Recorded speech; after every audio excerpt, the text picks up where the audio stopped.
그 똑같이 문제를 파악을 하고, 그러니까 요구사항, 그다음에 상황 분석, 문장 분석하고, 그다음에 정보를 또 알고 있는 정보와 알고 싶은 정보와 알아야 될 정보에 대해서 정보를 분석하고, 그다음에 가설을 세우는데 아이들이 요 가설을 이제 어떻게 세워야 되는지 잘 그게 모르더라고요. 어렵죠. 네, 맞아요. 네네. 그래서 제가 요 문제를 어떻게 하면 풀 수 있겠다라는 걸 먼저 한번 생각해 보라고. 좋은 접근이네요. 예. 그러고 나서 그걸 그냥 네가 말로 이렇게 1단계, 2단계, 3단계 이렇게 풀어서 한번 써보라고.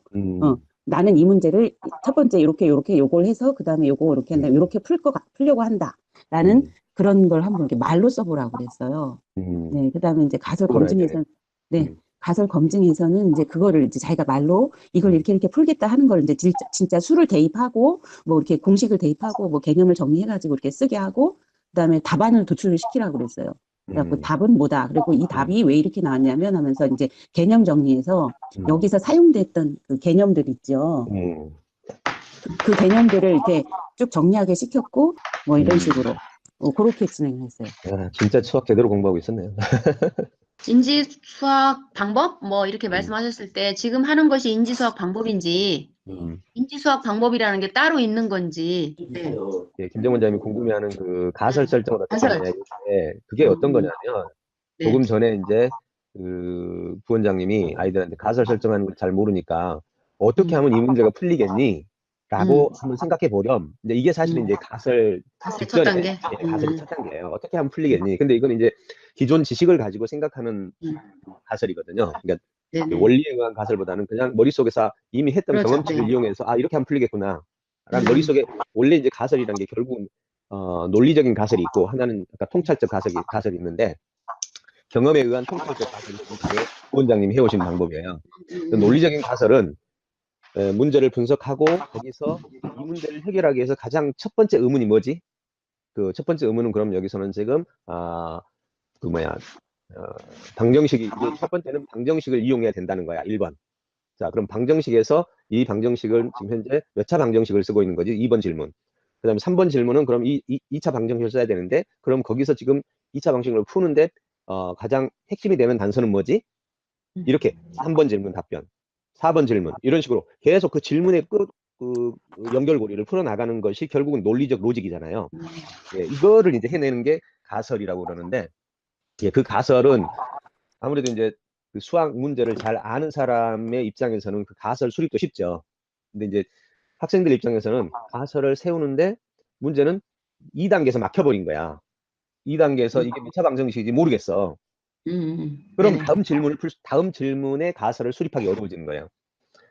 그래서 이제 학자들은 가설을 수립할 때 2단계에서 부딪힌 문제다. 그러면은 그 2단계 이게 몇 차 방정식이지? 그러면 다른 곳에 가서 이게 몇 차 방정식인지를 찾아서 연구해갖고, 원리? 아, 이거 2차구나. 이렇게 찾아내는 거야. 그러니까 네네. 이제 2차를 알았으니까, 그럼, 아, 네네. 2차에서, 그 다음에 궁금한 건 지금 내가 모르는 거지, 결국은. 내가 2차 방정식을 푸는데 내가 모르는 게 뭐지? 그럼 우변의 항에 대해서 내가 모르고 있네? 그럼 3차 이제 의문이 나왔으니까, 그걸 또 알면 그걸 답을 달고, 그 답으로부터 4차 질문을 하고, 또 4차를 풀어내고 5차 질문을 하고, 이제 이렇게 하다 보면 어느 순간에 답이 나오는 단계가 오죠. 그걸 먼저 가설 수립이라고 해요. 그러니까 그건 이제 논리적인 그 질문의 깊이라고 그러죠. 근데 그거를 가르치는 게 좀 쉽진 않긴 해요. 왜냐면 여기서 한 가지 어려운 게 2차 질문에서 걸렸다. 그러면 그걸 풀고 와서 3차 질문을 쳐야 되거든요. 근데 그 2차 질문에 걸렸을 때, 음, 예를 들어서 이제 학생이 2차 질문에 걸렸어요. 그럼 음. 2차 질문에 걸렸을 때 그 원리를 찾아오는 거를 선생님의 코치로 아니면 본인이 본인이 고민해서 하죠. 알아서? 예, 예, 본인이 본인이? 알아서 해야 돼요. 예, 생각해 보세요. 지금 이 문제는 원래 수학자가 이런 문제에 대한 법칙이 없었을 때 수학자는 그 질문 앞에서 뭘 했겠어요? 이 세상에 아무도 몰랐으니까. 처음에 수학자는. 이걸 밝혀낸 수학자는. 찾아봤겠죠. 그러니까 다 연구하고 그거 푸는데 1년 걸릴 수도 있고 3년 걸릴 수도 있죠. 근데 지금 학생은 자기는 현재는 모르지만 누군가는 풀어놨죠. 네네. 그렇지만 풀어놨지만 어딘가 가서 찾아오는 탐구 행위. 이게 중요한 거죠. 어딘가에 있으니까 그걸 찾아와서 탐구해가지고 2차 질문에 답변을 하고 2차 질문에 답이 딱 나오는 순간 또 3차 질문이 생길 수밖에 없어요. 3차 네네. 질문이 생길 수밖에 없죠. 그럼 3차에 풀려고 그러면 또 의문이 생겨. 근데 세상에는 또 3차에 대한 답변도 있어, 세상에는. 누군가가 해놨어. 그렇게 가면서 마지막에 이런 식으로 진행이 되다 보면 어떻게 되느냐. 결과적으로 프랑스에서 그 프랑스 학생들이 그 수학에 무슨 상 있잖아요. 그 필즈상. 필즈상.